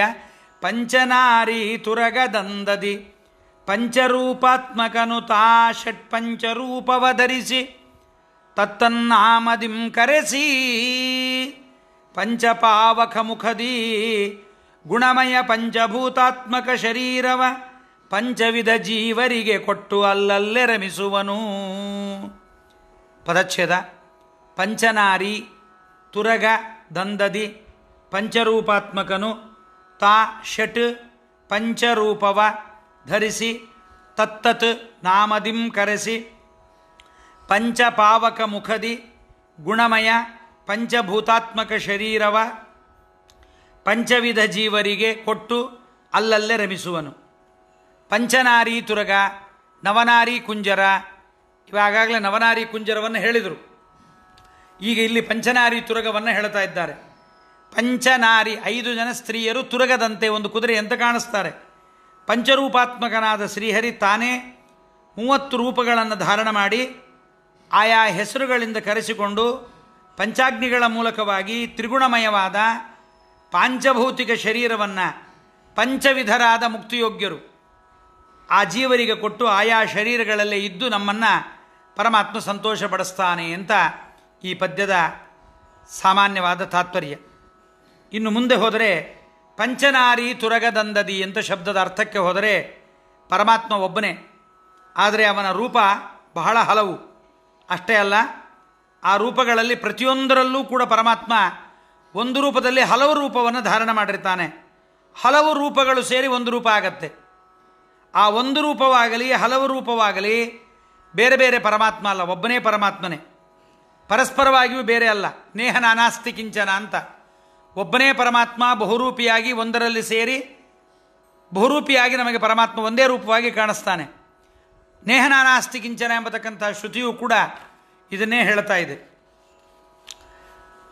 ಆ ಪರಮಾತ್ಮ ಎಲ್ಲ ರೂಪಗಳಲ್ಲಿ ಕಣ್ಣು ಕೈ ಕಾಲುಗಳಿಂದ ಯುಕ್ತವಾಗಿ ಸರ್ವಾಂಗ ಸಂಪೂರ್ಣವಾದ ಸ್ವತಂತ್ರ ವ್ಯಕ್ತಿಗಳೇ ಆಗಿರ್ತಾನೆ ಪರಮಾತ್ಮ. ಅವನ ಕಣ್ಣು ಕೈ ಕಾಲು ಮುಂತಾದ ಸರ್ವಾಂಗಗಳು ಪ್ರತ್ಯೇಕವಾಗಿ ಕಣ್ಣು ಕೈಕಾಲುಗಳಿಂದ ಯುಕ್ತವಾಗಿ ವ್ಯಕ್ತವಾಗಿರುತ್ತೆ. ಇದು ನಮಗೆ ಊಹಾತೀತವಾಗಿರುತ್ತೆ, ನಂಬಲಿಕ್ಕೆ ಕಷ್ಟ ಸಾಧ್ಯ. ಆದರೂ ಪ್ರಮಾಣ ಸಿದ್ಧವಾದ್ದರಿಂದ ನಂಬಲೇಬೇಕು ನಾವಿದನ್ನು. ದೊಡ್ಡವರು ಹೇಳಿದ್ದಾರೆ, ಅನುಭವಿಸಿದ್ದಾರೆ, ಅದನ್ನು ಸ್ಪಷ್ಟವಾಗಿ ನಿರೂಪಣೆ ಮಾಡ್ತಾ ಇದ್ದಾರೆ, ಅದರಿಂದ ನಂಬಬೇಕು. ಇದು ಹೇಗಾಗತ್ರಿ ಅಂತಂದರೆ ಅಚಿಂತ್ಯ ಶಕ್ತಿ, ಪರಮಾತ್ಮನ ಅಚಿಂತ್ಯವಾದ ಶಕ್ತಿಯಿಂದ ಇದು ಕೂಡತ್ತೆ. ಇದು ಅಚಿಂತ್ಯ ಶಕ್ತಿಯ ಜ್ಞಾನ ನಮಗಿಲ್ಲವಾದ್ದರಿಂದ ಇದು ಆಗೋದಿಲ್ಲ. ಮತ್ತು ಅಚಿಂತ್ಯ ಶಕ್ತಿಯಿಂದ ಉದಾಹರಣೆಗೆ ಉದ್ಭವರಹಾತ್ಮನಃ ಕೇಶವು ಅಂತ ಒಂದು ಮಾತು ಭಾಗವತದಲ್ಲಿ ಹೇಳ್ತಾ ಇದ್ದಾರೆ. ಏನು ಹೇಳುತ್ತೆ ಅಂದರೆ, ಪರಮಾತ್ಮನ ಒಂದು ಕಪ್ಪು ಕೂದಲು ಶ್ರೀಕೃಷ್ಣನಾಗಿ ಸಾಕ್ಷಾನ್ ಮನ್ಮಥನಾಗಿ ಪರಮಾತ್ಮ ಅವತಾರ ಮಾಡಿದ. ಪರಮಾತ್ಮನ ಒಂದು ಬಿಳಿ ಕೂದಲು, ಇದು ನಮಗೆ ಆಲೋಚನೆ ಮಾಡಲಿಕ್ಕಾಗತ್ತಾ? ನಮ್ಮ ಕೂದಲು ತಲೆಯಿಂದ ಹೊರಗೆ ಬಂದರೆ ಅದಕ್ಕೆ ಮೈಲಿಗೆ ಬಿಸಾಕಿ ಬಿಡ್ತೇವೆ. ಆದರೆ ಪರಮಾತ್ಮನದು ಹಾಗಲ್ಲ. ಪರಮಾತ್ಮನ ಕೂದಲು ಕಿತ್ತಲಿಕ್ಕೆ ಬರಲ್ಲ, ಅಛೇದ್ಯ ಅಭೇದ್ಯ ಅಂತ ಒಂದು ಕೂದಲು ಕೃಷ್ಣಕೇಶ ಶುಕ್ಲಕೇಶ ಬಲರಾಮ ಮತ್ತು ಕೃಷ್ಣನಾಗಿ ಅವತಾರವನ್ನು ಮಾಡಿತು. ಅವಿಷ್ಟವಾಗಿ ಶುಕ್ಲಕೇಶ ಒಂದು ಬಿಳಿಯ ಕೂದಲು ಅಂದರೆ ದೇವರಿಗೂ ಬಿಳಿ ಕೂದಲು ಬಂದಿತ್ತ ಅನ್ಕೋಬೇಡ್ರಿ. ಎಲ್ಲ ಥರದ ಕೂದಲು ದೇವರಿಗಿರುತ್ತೆ. ದೇವರಿಗೂ 16 ವರ್ಷದವನು ಅವನಿಗೆ ಬಿಳಿ ಕೂದಲು ಬಂದುಬಿಟ್ಟಿತ್ತ ಆಗಲೇ ಅಂತಿಲ್ಲ. ನಾನಾ ವಿಧವಾದ ಬಣ್ಣದ ಕೂದಲು ದೇವರಿಗೆ, ಒಂದು ಕಪ್ಪು ಕೂದಲು, ಒಂದು ಕರಿಯ ಕೂದಲು, ಒಂದು ಬಲರಾಮನಾಗಿ ಆವಿಷ್ಟನಾಗಿ ಅವನಲ್ಲಿ ಅದ್ಭುತವಾದ ಬಲವನ್ನು ಮೆರೆಸಿಬಿಡ್ತು ಪರಮಾತ್ಮನದು. ಕೃಷ್ಣ ಬೆಣ್ಣೆ ಕದಿಯುವಾಗ, ನೀವು ಆಲೋಚನೆ ಮಾಡಿ ನೋಡೋಣ ಇದನ್ನು. ಕೃಷ್ಣ ಬೆಣ್ಣೆಯನ್ನು ಕದಿಯುವಾಗ ಒಬ್ಬ ಗೋಪಿ ಹಿಂದಿನಿಂದ ಬರ್ತಾಳೆ. ಹಿಂದಿನಿಂದ ಬಂದು ಕೃಷ್ಣನ ಹಿಡಿಯಬೇಕು ಅಂತ ಬರ್ತಾಳೆ. ಆದರೆ ಕೃಷ್ಣ ಪರಮಾತ್ಮ ಹಿಂತಿರುಗಿ ನೋಡದಂತೆ ಅವಳು ಬಂದದ್ದನ್ನು ತಿಳ್ಕೊಂಡು, ಅವಳು ಬಂದಿದ್ದಾಳೆ ಅಂತ ತಿಳ್ಕೊಂಡು ಪರಮಾತ್ಮ ತಪ್ಪಿಸಿಕೊಂಡು ಹೋಗಿಬಿಡ್ತಾನೆ. ಅಂದರೆ ದೇವರ ಬೆನ್ನಿಗೆ ಕಣ್ಣುಂಟೆ ಅಂದರೆ ಖಂಡಿತ ಉಂಟು. ವಾದರಾಜರ ರುಕ್ಮಿಣೀಶ್ವರದಲ್ಲಿ ವರ್ಣನೆ ಮಾಡ್ತಾರೆ. ಪರಮಾತ್ಮನಿಗೆ ಕಾಲಲ್ಲಿ ಕೈ ಇದೆ, ಕೈಯಲ್ಲಿ ಕಾಲಿದೆ, ಕಿವಿಯಲ್ಲಿ ಕಣ್ಣಿದೆ, ಕಣ್ಣಲ್ಲಿ ಕಿವಿ ಇದೆ. ಪರಮಾತ್ಮ ಸೀಮಿತವಾದ ಇಂದ್ರಿಯಗಳುಳ್ಳವನಲ್ಲ, ಅಸೀಮ. ಒಂದೊಂದು ಇಂದ್ರಿಯಗಳಿಗೆ ಅಸೀಮವಾದ ಸಾಮರ್ಥ್ಯ ಪರಮಾತ್ಮನದಿದೆ. ಆದ್ದರಿಂದ ಪರಮಾತ್ಮನ ಕೂದಲಿಗೆ ಬೆನ್ನಿದೆ, ಬೆನ್ನಿಗೆ ಕಣ್ಣಿದೆ. ಇದನ್ನೆಲ್ಲ ಮನಸ್ಸಿನಲ್ಲಿ ನಮಗೆ ಕಲ್ಪನೆ ಮಾಡಿಕೊಳ್ಳಿಕ್ಕಾಗಲ್ಲ. ಅದಕ್ಕೆ ದಾಸರಾಯರು ಪಂಚನಾರಿ ತುರಗ ಅಂತ ಒಂದು ಚಿತ್ರಕಲಾಕೃತಿಯನ್ನು ಉದಾಹರಣೆಯನ್ನಾಗಿ ಮಾಡಿಕೊಟ್ಟಿದ್ದಾರೆ. ಅಂದರೆ ಒಂದು ಕುದುರೆಯ ಆಕಾರದ ಒಂದು ಚಿತ್ರ, ಒಂದು ಕುದುರೆಯ ಆಕಾರ ಕಾಣಿಸುತ್ತೆ ನಿಮಗೆ ದೂರದಲ್ಲಿ ಗೋಡೆಯ ಮೇಲೆ ಬರೆದರೆ. ದೂರದಿಂದ ನೋಡಿದರೆ ಅದು ಕುದುರೆ. ಹತ್ತಿರ ಹೋಗಿ ಸೂಕ್ಷ್ಮವಾಗಿ ಪರೀಕ್ಷಾ ಮಾಡಿದರೆ ಕುದುರೆಯ ಬೆನ್ನು, ಮುಖ, ಕಾಲು ಎಲ್ಲ ಬೇರೆ ಬೇರೆ ನಾಟ್ಯದ ಭಂಗಿಗಳಲ್ಲಿರ್ತಕ್ಕಂತಹ 5 ಜನ ಸ್ತ್ರೀಯರಿರ್ತಾರೆ, ಪಂಚನಾರಿಯರಿರ್ತಾರೆ. ಅವರು ಬೇರೆ ಬೇರೆ ಭಂಗಿಯಲ್ಲಿ ಒಂದೊಂದು ಕಡೆಗೆ ಸೇರಿಕೊಂಡಾಗ ಟೋಟಲ್ ಆಗಿ ಒಂದು ಕುದುರೆಯಂತೆ ಅದು ನಮಗೆ ಕಾಣಿಸುತ್ತೆ. ಕುದುರೆಯ ಆಕಾರವು ಸರ್ವಾಂಗ ಪರಿಪೂರ್ಣ, ಕುದುರೆಯ ಅಂಗವಾಗಿ ನಿಂತ ಸ್ತ್ರೀಯರೂ ಕೂಡ ಅವರು ಸರ್ವಾಂಗ ಪರಿಪೂರ್ಣರೇ, ಯಾರಿಗೂ ಅಂಗ ಕಡಿಮೆ ಅಂತಿಲ್ಲ. ಹಾಗೆ ಪರಮಾತ್ಮನೂ ಕೂಡ ಸರ್ವಾಂಗ ಪರಿಪೂರ್ಣನಾಗಿ ಸರ್ವಾವಯವಗಳಿಂದ ಸರ್ವಾವಸ್ಥೆಗಳಲ್ಲಿ ಪರಮಾತ್ಮ ತಾನಿರ್ತಾನೆ. ಅದರಿಂದ ಪಂಚನಾರಿ ತುರಗದಂದದಿ ಪಂಚರೂಪಾತ್ಮಕನು. ಅದನ್ನೇ ಉಪನಿಷತ್ತು ಹೇಳುತ್ತೆ, ಪಾಂಕ್ತಂ ವಾ ಇದಗುಂ ಸರ್ವಂ ಪಾಂಕ್ತೇನೈವ ಪಾಂಕ್ತಗ್ಗು ಸ್ಪೃಣೋತೀತಿ ಅಂತ ತೈತ್ರಿಯೋಪನಿಷತ್ತು ಹೇಳುವಂತೆ ಪ್ರಪಂಚದಲ್ಲಿ ಎಲ್ಲವೂ ಪಂಚರೂಪವೇ. ಅದಕ್ಕೆ ಜಗನ್ನಾಥದಾಸರು ಪಂಚರೂಪಾತ್ಮಕ ಪಂಚಮುಖ ಶಕ್ರಾದಿಗಳು ಕಿಂಕರರು ಶ್ರೀಹರಿಗೆ ಅಂತ ಆ ಮೊದಲನೇ ಸಂಧಿಯಲ್ಲಿ ಹೇಳುವಾಗ, ಪಂಚಭೇದಾತ್ಮಕ ಪ್ರಪಂಚಕ್ಕೆ ಪಂಚರೂಪಾತ್ಮಕನೇ ದೈವಕ ಪಂಚಮುಖ ಶಕ್ರಾದಿಗಳು ಕಿಂಕರರು ಶ್ರೀಹರಿಗೆ ಪಂಚವಿಂಶತಿ ತತ್ವತರತಮ ಪಂಚಿಕೆಗಳನ್ನು ಪೇಳದ ಅಂತ ಪಂಚದ ಬಗ್ಗೆ ಹೇಳಿದ್ದಾರೆ. ಪೃಥ್ವಿ, ಅಂತರಿಕ್ಷ, ದ್ಯುಲೋಕ, ದಿಕ್ಕು, ವಿದಿಕ್ಕು 5 ಆಯಿತು. ಅಗ್ನಿ, ವಾಯು, ಆದಿತ್ಯ, ಚಂದ್ರ, ನಕ್ಷತ್ರ 5 ಆಯಿತು. ಜಲ, ಔಷಧಿ, ವನಸ್ಪತಿ, ಆಕಾಶ, ಅಹಂಕಾರ 5 ಆಯಿತು. ಪ್ರಾಣ, ಅಪಾನ, ವ್ಯಾನ, ಉದಾನ, ಸಮಾನ 5 ಆಯಿತು. ಚಕ್ಷುಷು, ಶ್ರೋತ್ರ, ಮನಸ್ಸು, ವಾಕ್ಕು, ತ್ವಕ್ಕು, ಚರ್ಮ, ಮಾಂಸ, ಸ್ನಾಮ, ಅಸ್ಥಿ, ಮಣ್ಣು ಎಲ್ಲ 5 ಅವುಗಳಲ್ಲಿ ಪರಮಾತ್ಮನೊಬ್ಬನೇ ನಾರಾಯಣ, ವಾಸುದೇವ, ಸಂಕರ್ಷಣ, ಪ್ರದ್ಯುಮ್ನ, ಅನಿರುದ್ಧ 5 ರೂಪಗಳಿಂದ ಪರಮಾತ್ಮ ಒಳಗೆ ಪ್ರವೇಶ ಮಾಡಿ ಅವುಗಳಲ್ಲಿ ಶಕ್ತಿಯನ್ನು ಪರಮಾತ್ಮ ಸಾಮರ್ಥ್ಯಗಳನ್ನು ತಾನು ತುಂಬುತ್ತಾನೆ. ಆ ಪದಾರ್ಥಗಳಲ್ಲಿ ಕಣ್ಣಲ್ಲಿ ಕಣ್ಣಾಗಿ, ಕಿವಿಯಲ್ಲಿ ಪರಮಾತ್ಮ ಕಿವಿಯಾಗಿ, ಅವನಿಲ್ಲದೆ ಇದ್ದರೆ ಕಣ್ಣು ಕಾಣಿಸಲ್ಲ, ಕಿವಿನೂ ಕೇಳಿಸಲ್ಲ. ದೇವರಿರ್ತಾನೆ. ದೇವರು ಬಾಯಿಗೆ ಬರಲಿಲ್ಲ ಅಂದರೆ, ಕಣ್ಣಲ್ಲಿದ್ದರೆ ಬಾಯಲ್ಲಿದ್ದ ದೇವರು ಮಾತಾಡಲಿಕ್ಕೆ ಬರೋದಿಲ್ಲ. ಅವನಿಗೆ ದೇವರು ಮಾತು ಕೊಡಲಿಲ್ಲ ಅಂದರೆ ಮಾತಾಡಲಿಕ್ಕೆ ಬರೋಲ್ಲ. ಕಣ್ಣಿನಿಂದ ಧ್ರುವರಾಜ ದೇವರನ್ನು ನೋಡಿದ, ಕೈಯಿಂದ ಮುಗಿದ, ಸಾಷ್ಟಾಂಗ ಪ್ರಣಾಮ ಮಾಡಿದ. ಆದರೆ ಬಾಯಲ್ಲಿದ್ದ ಭಗವಂತ ಅವನಿಗೆ ಮಾತನಾಡಲಿಕ್ಕೆ ಬಿಡಲಿಲ್ಲ. ಆಗ ಪರಮಾತ್ಮ ಪಾಂಚಜನ್ಯವನ್ನು ಧ್ರುವರಾಜನ ಕಪೋಲಕ್ಕೆ ತಲುಪಿಸಿದಾಗ, ಅದನ್ನು ಮುಟ್ಟಿಸಿದಾಗ, ಯೋಂತ ಪ್ರವಿಶ್ಯ ಮಮ ವಾಚ ಮಿಮಾಂ ಪ್ರಸುಪ್ತಾಂ ಸಂಜೀವಯತ್ಯಖಿಲ ಶಕ್ತಿ ಧರಸ್ವಧಾಮ್ನ ಅನ್ಯಾಂಶ ಹಸ್ತಚರಣ ಶ್ರವಣತ್ವಗಾದೀನ್ ಪ್ರಾಣಾನ್ನಮೋ ಭಗವತೆ ಪುರುಷಾಯ ತುಭ್ಯಂ ಅಂತ ಸ್ವಾಮಿ ನನ್ನ ಇಂದ್ರಿಯದಲ್ಲಿ ಕೂತು ಎದುರುಗಡೆ ನೀನೇ ನಿಂತು, ನನ್ನಲ್ಲಿ ನಿಂತು ಸ್ತೋತ್ರ ಮಾಡಿದವನು ನೀನೇ, ಎದುರಿಗೆ ನಿಂತು ಸ್ತೋತ್ರವನ್ನು ಕೇಳಿದವನು ನೀನೇ ಅಂತ ಧ್ರುವರಾಜ ತನಗೆ ನಾಲಿಗೆ ಇದ್ದರೂ, ನಾಲಿಗೆಯಲ್ಲಿ ಸಾಮರ್ಥ್ಯ ಇದ್ದರೂ ಸ್ತೋತ್ರ ಮಾಡುವ ಯೋಗ್ಯತೆ ಧ್ರುವರಾಜನಿಗೆ ಬರಲಿಲ್ಲ. ಆದ್ದರಿಂದ ಪರಮಾತ್ಮ ಆಯಾ ಇಂದ್ರಿಯಗಳ ಒಳಗೆ ಇದ್ದು ತಾನು ಶಕ್ತಿಯನ್ನು ಕೊಟ್ಟಾಗ ಮಾತ್ರ ನಾವು ಕೆಲಸಗಳನ್ನು ಮಾಡ್ತೇವೆ. ಆದರೆ ಇದು ನಮ್ಗೆ ಗೊತ್ತಾಗಲ್ಲ, ನಡ್ಕೊಂಡು ಹೋಗ್ತಾ ಇರುತ್ತಾದ್ದರಿಂದ ನಾವೇ ಮಾಡ್ತಾ ಇದ್ದೀವಿ ಅಂತ ನಾವು ಅಂದುಕೊಂಡ್ಬಿಡ್ತೀವಿ. ಸುಪ್ತವಾಗಿರ್ತಕ್ಕಂಥ ನಮ್ಮ ವಾಗೀಂದ್ರಿಯವನ್ನು ಪ್ರವೇಶಿಸಿ ಅದರಲ್ಲಿ ಶಕ್ತಿ ತುಂಬಿದ ಪರಮ ಪುರುಷೋತ್ತಮನಾದ ನಾರಾಯಣನಿಗೆ, ವಾಸುದೇವನಿಗೆ ನಮಸ್ಕಾರ ಅಂದಿದ್ದಾನೆ ಧ್ರುವ ಮಹಾರಾಜ. ಪರಮಾತ್ಮ ಆಕಾಶದಂತೆ ಕೇವಲವಾಗಿ ವ್ಯಾಪಿಸಿಲ್ಲ, ಆಕಾಶ ಕೇವಲವಾಗಿ ವ್ಯಾಪಿಸಿದೆ. ಆದರೆ 5ರಲ್ಲಿ 5 ರೂಪಗಳಿಂದ ಪ್ರವೇಶಿಸಿದ್ದಾನೆ ಪರಮಾತ್ಮ. ಪಾಂಕ್ತೇನೈವ ಉಪನಿಷತ್ತು ಅದೇ ಹೇಳುತ್ತೆ. ತಂಬಿಗೆಯಲ್ಲಿ ನೀರನ್ನು ನಾವು ತುಂಬಿದಾಗ ತಂಬಿಗೆಯೊಳಗಿನ ನೀರಿಗೆ ತಂಬಿಗೆಯ ಆಕಾರ ಬರುತ್ತೆ.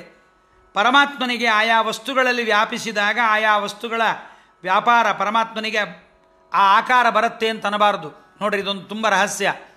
ಪದಾರ್ಥ ಬರುವುದಕ್ಕಿಂತ ಮುಂಚೆ ದೇವರ ರೂಪ ಹಾಗಿರುತ್ತೆ, ಹಾಗಿದ್ದರಿಂದ ಪದಾರ್ಥಕ್ಕೆ ಆ ರೂಪ ಬರುತ್ತೆ ಅಂತ ತಿಳ್ಕೋಬೇಕೇ ಹೊರತು ಗಡಿಗೆ ಆದ ಮೇಲೆ ಗಡಿಗೆಯಂತೆ ಪರಮಾತ್ಮನ ರೂಪ ಅಂತ ತಿಳ್ಕೋಬಾರ್ದು. ಪರಮಾತ್ಮ ಗಡಿಗೆಯಂತೆ, ಬಟ್ಟೆಯಂತೆ, ಮನೆಯಂತೆ, ತಂಬಿಗೆಯಂತೆ, ಥಾಲಿಯಂತೆ, ಬಟ್ಟೆಯಂತೆ ಪರಮಾತ್ಮನ ರೂಪ ಇರುತ್ತೆ. ಆ ಪದಾರ್ಥಗಳು ಬಂದ ಮೇಲೆ ಅದಕ್ಕೆ ಆ ಆಕಾರ, ಪರಮಾತ್ಮನ ಆಕಾರವೇ ಅದಕ್ಕೆ ಬರುತ್ತೆ ಹೊರತು ಆ ಆಕಾರಕ್ಕೆ ತಕ್ಕಂತೆ ಪರಮಾತ್ಮ ಆಗುತ್ತಾನೆ ಅಂತ ನಾವು ತಿಳ್ಕೋಬಾರ್ದು. ಆದ್ದರಿಂದ ವಸ್ತು ಹುಟ್ಟುವುದಕ್ಕಿಂತ ಮುಂಚೆ ಪರಮಾತ್ಮನ ರೂಪ ಸಿದ್ಧವಾಗಿರುತ್ತೆ. ಪರಮಾತ್ಮ ಇರ್ತಾನೆ. ವಸ್ತು ಹುಟ್ಟಿದಾಗ ಆ ರೂಪಗಳನ್ನು ಪರಮಾತ್ಮ ವ್ಯಕ್ತವನ್ನು ಮಾಡ್ತಾನೆ ಪರಮಾತ್ಮ. ಆದ್ದರಿಂದ ಸರ್ವೇ ನಿತ್ಯ ಶಾಶ್ವತಾಶ್ಚ ದೇಹಾಸ್ತಸ್ಯ ಮಹಾತ್ಮನಃ ಅಭಾವಾತ್ ಜಡ ದೇಹಸ್ಯ ವಿಷ್ಣುರ್ನಿರ್ವಾಣ ಉಚ್ಯತೆ ಭಿನ್ನ ದೇಹಾಭಾವತೋ ವಾ ಸಹಸ್ರ ಶಿರಸ ಅಪಿ ಅಂತ ಇದನ್ನು ಹೇಳ್ತಾ ಇದ್ದಾರೆ. ಪರಮಾತ್ಮನ ರೂಪಗಳೆಲ್ಲವೂ ಕೂಡ ನಿತ್ಯ, ಶಾಶ್ವತ ಮತ್ತು ಪರಮಾತ್ಮನ ಸ್ವರೂಪವೇ ಆಗಿರುತ್ತೆ. ನಮ್ಮದು ಹಾಗಲ್ಲ. ನಮ್ಮ ದೇಹ ಇದೆಯಲ್ಲ, ಇದು ಸ್ವರೂಪ ಅಲ್ಲ ನಮ್ಮದಿದು. ನಮ್ಮ ದೇಹ ಬೇರೆ, ಸೂಕ್ಷ್ಮವಾಗಿರ್ತಕ್ಕಂಥ ನಮ್ಮ ಸ್ವರೂಪ ಬೇರೆ, ಈ ದೇಹ ಬೇರೆ. ಇದು ಹೋಗಿಬಿಡುತ್ತೆ. ಆದರೆ ಸ್ವರೂಪ ದೇಹ ಹಾಗೇ ಇರುತ್ತೆ. ಪರಮಾತ್ಮನಿಗೆ ನಮ್ಮಂತೆ ಜಡದೇಹ ಎಂಬತಕ್ಕಂಥದ್ದಿಲ್ಲ. ಭಿನ್ನ ದೇಹವೂ ಇಲ್ಲ ಪರಮಾತ್ಮನಿಗೆ. ಸಹಸ್ರ ಶೀರ್ಷನಾದರೂ 1000 ಅನಂತ ತಲೆಗಳು ಪರಮಾತ್ಮನಿಗಿದ್ದರೂ ಕೂಡ ದೇವರಿಗೆ ಅಶರೀರ ಅಂತ ನಾವು ಕರೀತೇವೆ. ಇದು ಮಧ್ವಮತದ ಪ್ರಮೇಯ. ಬೇರೆ ಮತಗಳಲ್ಲಿ ಏನು ಹೇಳ್ತಾರೆ ಅಂತಂದರೆ, ಪರಮಾತ್ಮ ನಿರಾಕಾರನಾಗಿ ಆಕಾಶದಂತೆ ಸರ್ವತ್ರ ವ್ಯಾಪ್ತನಾಗಿದ್ದಾನೆ.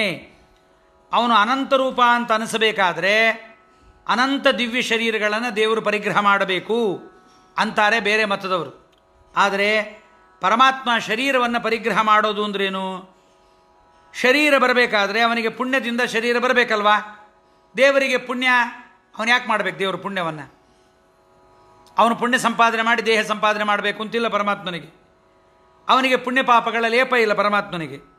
ಶರೀರದಿಂದ ಅವನಿಗೆ ಸುಖ ಉಂಟಾಗೋದೂ ಇಲ್ಲ, ಅವನು ನಿತ್ಯ ಸುಖಿಯಾಗಿದ್ದಾನೆ. ಶರೀರದಲ್ಲಿ ಜೀವ ಪ್ರವೇಶ ಮಾಡುವಂತೆ ಪರಮಾತ್ಮ ಪ್ರವೇಶ ಮಾಡೋದೂ ಇಲ್ಲ. ಎಲ್ಲೆಡೆ ವ್ಯಾಪ್ತನಾಗಿರ್ತಕ್ಕಂಥ ಪರಮಾತ್ಮ ಸಣ್ಣ ಶರೀರದೊಳಗೆ ವ್ಯಾಪ್ತನಾಗಿ ಇದ್ದವನು ಪರಮಾತ್ಮ ಹೇಗೆ ಪ್ರವೇಶ ಮಾಡ್ತಾನೆ? ಹೀಗಾಗಿ ದಿವ್ಯ ಶರೀರ ವಸ್ತುತಃ ಶರೀರವೇ ಅಲ್ಲ ಅಂತಾಗಿಬಿಡುತ್ತೆ. ಶರೀರದಲ್ಲಿ ಪ್ರವೇಶವೂ ಇಲ್ಲ, ಅಲ್ಲಿ ಸುಖಾನುಭವೂ ಉಂಟಾಗೋದಿಲ್ಲ. ಅಂದಮೇಲೆ ಶರೀರ ಅಂತ ಅನಿಸೋದಾದರೂ ಹೇಗೆ? ಪರಮಾತ್ಮ ಅದರಲ್ಲಿ ವ್ಯಾಪಿಸಿದ ಮಾತ್ರಕ್ಕೆ ಅದು ಅವನ ಶರೀರ ಅನ್ನೋದಾದರೆ, ವ್ಯಾಪಿಸಿರೋದರಿಂದ ಪರಮಾತ್ಮನ ದೇಹ ಅದು ಅಂತ ಅನ್ನೋದಾಗಿದ್ದರೆ ಇದು ಬೇರೆ ವಾದಿಗಳ ವಾಕ್ಯಾರ್ಥ, ಮಧ್ವಮತದ ವಾಕ್ಯಾರ್ಥವಲ್ಲ. ಪರಮಾತ್ಮ ಅದರಲ್ಲಿ ವ್ಯಾಪಿಸಿದ ಅಂದ ಮಾತ್ರಕ್ಕೆ ಅವನ ಶರೀರ ಅದೇ ಅನ್ನೋದಾಗಿದ್ದರೆ, ನರಕದಲ್ಲಿರತಕ್ಕಂಥ ಪಾಪಿಗಳ ಶರೀರದಲ್ಲೂ ಪರಮಾತ್ಮ ವ್ಯಾಪಿಸಿರೋದ್ರಿಂದ ಅದು ಅವನ ಶರೀರವೇ ಆಯಿತು ಪರಮಾತ್ಮನು. ನರಕದಲ್ಲಿರುವ ಶರೀರವೂ ಕೂಡ ದಿವ್ಯ ಶರೀರ ಪರಮಾತ್ಮ ಎಂಬತಕ್ಕಂಥ ದೇವರ ಬಿರುದಿಗೆ ಅರ್ಥ ಇಲ್ಲದಂತಾಗಿ ದೇವರು ಪುನಃ ನರಕದಲ್ಲಿದ್ದ ದುಃಖವನ್ನು ಅನುಭವಿಸಬೇಕಾಗಿ ಬರುತ್ತೆ. ಅದಕ್ಕೆ ದಾಸರಾಯರೋದನ್ನು ತಿಳಿಸಲಿಕ್ಕೆ ಪಂಚರೂಪಾತ್ಮಕ ಎಂಬುದಾಗಿ ಶಬ್ದವನ್ನು ಸೂಚ್ಯವಾಗಿ ಜಗನ್ನಾಥದಾಸರು ಹೇಳಿದ್ದಾರೆ. ಪಂಚರೂಪ ಅಂತಲೋ ಪಂಚರೂಪಿ ಅಂತಲೋ ಹೇಳ್ಬೋದಾಗಿತ್ತು. ಆದರೆ ದಾಸರ ಹಾಗೆ ಹೇಳ್ದಂಗೆ ಪಂಚಶರೀರಿ ಅಂತ ಅರ್ಥಗ್ರಹ ಬಂದುಬಿಡುತ್ತೆ ನಮಗೆ. ಅದಾಗಬಾರದು ಅಂತ ಪಂಚರೂಪಾತ್ಮಕ, ಅವನ ಅನಾದಿಯಾದ ಪಂಚರೂಪಗಳು ಅವನ ಸ್ವರೂಪ ದೇಹ ಎಂಬುದಾಗಿ ತಿಳಿಯಬೇಕು ಅನ್ನೋದಕ್ಕೋಸ್ಕರವಾಗಿ ಪಂಚರೂಪಾತ್ಮಕ ಪರಮಾತ್ಮ ಅಂತ ಹೇಳಿದ್ದಾರೆ. ತಾ ಷಟ್ಪಂಚರೂಪವ ಧರಿಸಿ, ಪಂಚರೂಪಗಳು ಪರಮಾತ್ಮನದು ಅನಾದಿ ಅಂದ ಮೇಲೆ ಅವನ ಸ್ವರೂಪವೂ ಅದೇ ಆಗಿದೆ ಅಂದ ಮೇಲೆ ಅದನ್ನು ಅವನು ಧಾರಣ ಮಾಡೋದು ಅಂದ್ರೇನು? ಅಂದರೆ ರೂಪಗಳು ಅನಾದಿಯಾಗಿದ್ದರೂ ಕೂಡ ಅವು ಪ್ರವೇಶಿಸುವ ವಸ್ತುಗಳು ಅನಾದಿಯಾಗಿಲ್ಲ, ಅದು ಹುಟ್ಟಬೇಕದು. ಅವುಗಳನ್ನು ಹುಟ್ಟಿಸಿ, ಅಂದರೆ ಒಂದು ದೇಹವನ್ನು ಹುಟ್ಟಿಸಿ ಅವುಗಳೊಳಗೆ ಪರಮಾತ್ಮ ಪ್ರವೇಶ ಮಾಡಬೇಕು. ಅದಕ್ಕೆ ಅದು ಹುಟ್ಟುವಾಗ ಆ ರೂಪಗಳನ್ನು ತಾನೇ ವ್ಯಕ್ತ ಮಾಡಿಕೊಂಡು ಪರಮಾತ್ಮ ಪ್ರವೇಶ ಮಾಡ್ತಾನಾದ್ದರಿಂದ ದಾಸರಾಯರು ತಾ ಷಟ್ಪಂಚರೂಪವ ಧರಿಸಿ ಅಂತ ದೇವರದನ್ನು ಅಭಿವ್ಯಕ್ತ ಮಾಡಿದ ಅಂತ. ಸೂರ್ಯ ಹುಟ್ಟಿದ ಅಂದರೆ ಆಗಲೇ ಹುಟ್ಟಿದ ಅಂತ ಅರ್ಥ ಅಲ್ಲ, ನಮಗೆ ಕಣ್ಣಿಗೆ ಕಂಡ ವ್ಯಕ್ತನಾದ ಅವ್ಯಕ್ತನಾಗಿದ್ದ ಅಂತ ಅರ್ಥ. ಮತ್ತು ತತ್ತನ್ನಾಮದಿಂ ಕರೆಸಿ, ಪೃಥ್ವಿಯಲ್ಲಿ ಪ್ರವಿಷ್ಟನಾದ ಪರಮಾತ್ಮ, ಪೃಥ್ವಿ ಆಕಾರದ ಭಗವದ್ರೂಪಕ್ಕೂ ಪೃಥ್ವಿ ಎಂಬತಕ್ಕಂಥ ಹೆಸರಿದೆ. ಪೃಥ್ವಿ ಎಂದರೆ ವಿಸ್ತಾರ ಅಂತ ಅರ್ಥ. ಪೃಥ್ವಿ ವಿಸ್ತಾರವಾಗಿರುವಂತೆ ಅದಕ್ಕಿಂತಲೂ ಹೆಚ್ಚು ಅನಂತಮುಡಿಯಾಗಿ ವಿಸ್ತಾರವಾಗಿದ್ದಾನೆ ಪರಮಾತ್ಮ. ಪರಮಾತ್ಮನ ಪೃಥ್ವಿ ಎಂಬತಕ್ಕಂಥ ಭಗವದ್ರೂಪ. ಪೃಥ್ವಿಯ ಪೃಥ್ವಿ ಶಬ್ದಕ್ಕೆ ಮುಖ್ಯ ಅರ್ಥ ಪೃಥ್ವಿ ಎಂಬತಕ್ಕಂಥ ಭಗವದ್ರೂಪವೇ ಪರಮ ಮುಖ್ಯ ಅರ್ಥ. ಅತ್ಯಂತ ಶಕ್ತಿಯಿಂದ ಅತ್ಯಂತ ವಿಸ್ತಾರವುಳ್ಳ ಪರಮಾತ್ಮ ಪೃಥ್ವಿಯೊಳಗೆ ಪ್ರವೇಶ ಮಾಡ್ತಾನೆ. ಅದರಲ್ಲಿ ಶಕ್ತಿ ಸಾಮರ್ಥ್ಯವನ್ನು ಪೃಥ್ವಿಯಲ್ಲಿ ತುಂಬುತ್ತಾನೆ. ಹೀಗೆ ಆಯಾ ಪದಾರ್ಥಗಳಲ್ಲಿದ್ದು ತತ್ತನ್ನಾಮದಿಂ ಕರೆಸಿ ಆಯಾ ನಾಮಗಳಿಂದ ಪರಮ ಮುಖ್ಯವಾಗಿ ಕರೆಸಿಕೊಳ್ತಾನೆ. ಪಂಚಪಾವಕ ಮುಖದಿ, ಪಂಚಪಾವಕ ಮುಖದಿ. ಪಂಚಪಾವಕರು ಅಂದರೆ 5 ಅಗ್ನಿಗಳು, ಪಂಚಾಗ್ನಿಗಳು. ಜನನಿ ಪಿತ ಭೂ ವಾರಿದಾಂಬರ ಎಂಬತಕ್ಕಂಥದ್ದು. ಅವರಲ್ಲಿರ್ತಕ್ಕಂಥ ಅವೇ ನಾಮಗಳಿಂದ ಕರೆಸಿಕೊಳ್ತಕ್ಕಂಥ ನಾರಾಯಣ ಅನಿರುದ್ಧ, ನಾರಾಯಣ ಪ್ರದ್ಯುಮ್ನ, ನಾರಾಯಣ ಸಂಕರ್ಷಣ, ನಾರಾಯಣ ವಾಸುದೇವ, ನಾರಾಯಣ ಇದು ಪರಮಾತ್ಮನ 5 ರೂಪಗಳು. ಅವುಗಳ ಮೂಲಕವಾಗಿ ಸರ್ವಜೀವರೊಳಗಿರ್ತಕ್ಕಂಥ ಬಿಂಬರೂಪಿಯಾಗಿರ್ತಕ್ಕಂಥ ಪರಮಾತ್ಮ ಅವರಿಗೆ ಶರೀರವನ್ನು ಕೊಡಿಸ್ತಾನೆ. ನಮಗೆ ಶರೀರವನ್ನು ಪರಮಾತ್ಮ ಕೊಡಿಸ್ತಾನೆ. ಪಿತನಲ್ಲಿರುವ ನಾರಾಯಣ, ತಂದೆಯಲ್ಲಿರುವ ನಾರಾಯಣ ಪ್ರದ್ಯುಮ್ನನೇ ಸಾಕ್ಷಾತ್ತಾಗಿ ಈ ಶರೀರವನ್ನು ಕೊಡ್ತಾನೆ. ತಂದೆ ತನುಂ ದದಾತೀತಿ ದೇಹವನ್ನು ಕೊಡ್ತಾನಾದ್ದರಿಂದ ಅವನಿಗೆ ತಂದೆ ಅಂತ ಹೆಸರು. ಆದರೂ ಪಿತನಲ್ಲಿರ್ತಕ್ಕಂಥ ನಾರಾಯಣ ಪ್ರದ್ಯುಮ್ನನಿಗೆ ಭೂ ವಾರಿದ ಅಂಬರ ನಾರಾಯಣ ಸಂಕರ್ಷಣಾದಿಗಳು ತಮ್ಮ ದೇಹವಿದೆಗಳು ಹೋಮದಲ್ಲಿ ಹೋಮಿಸಿರ್ತಕ್ಕಂಥ ಜೀವನನ್ನು ಕ್ರಮವಾಗಿ ತಂದು ಕೊಡ್ತಾರೆ. ಎಲ್ಲ ಕಡೆಯಲ್ಲಿದ್ದ ಪರಮಾತ್ಮನ ಕೈಗೆ ಆಯಾ ದೇಹಗಳನ್ನು ಕೊಡ್ತಾರೆ. ಜೀವನಿಗೆ ನಾರಾಯಣ ಪ್ರದ್ಯುಮ್ನ ನೀಡಿರ್ತಕ್ಕಂಥ ಶರೀರಕ್ಕೆ ಜನನಿಯಲ್ಲಿ ತಾಯಿಯಲ್ಲಿ ನಾರಾಯಣ ಅನಿರುದ್ಧ ಪುರುಷಾಕಾರವನ್ನು ಕೊಡ್ತಾನೆ ಪರಮಾತ್ಮ.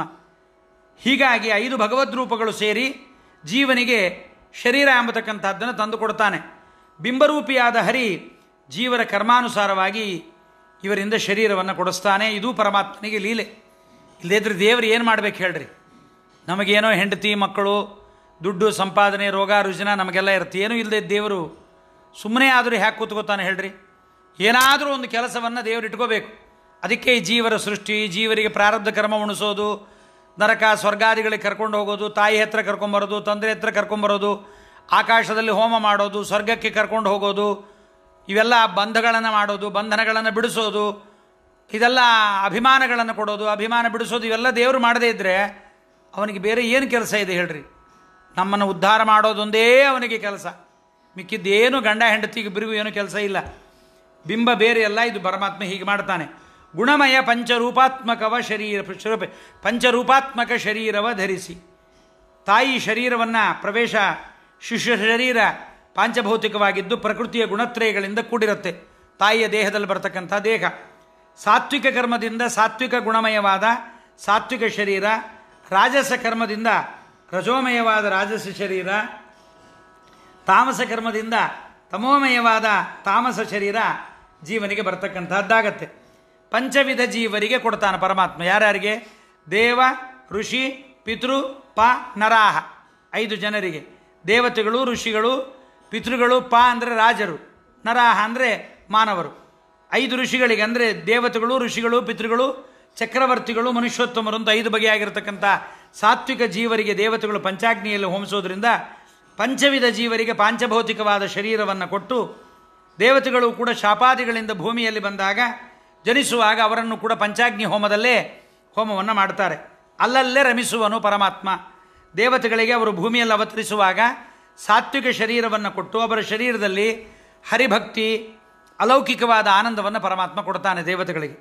ಶಾಪಾದಿಗಳಿಂದ ತಮೋಮಯವಾದ ಆಸುರಿ ಶರೀರ ಬಂದರೂ ಕೂಡ ಪರಮಾತ್ಮ ಅವರಿಗೂ ಕೂಡ ಶರೀರವನ್ನು ಪರಮಾತ್ಮ ಅವರಿಗೆ ಆ ಶರೀರದಲ್ಲಿ ಜ್ಞಾನಭಕ್ತಿ ವೈರಾಗ್ಯಾದಿಗಳನ್ನು ಪರಮಾತ್ಮ ತಪ್ಪಿಸೋದಿಲ್ಲ. ಉದಾಹರಣೆಗೆ ನೋಡ್ರಿ, ಪ್ರಹ್ಲಾದ, ವಿಭೀಷಣ, ಬಲಿ ಇವರೆಲ್ಲ ಆಸುರಿ ದೇಹದಲ್ಲಿ ಬಂದಿರತಕ್ಕಂಥ ದೇವತೆಗಳೇ.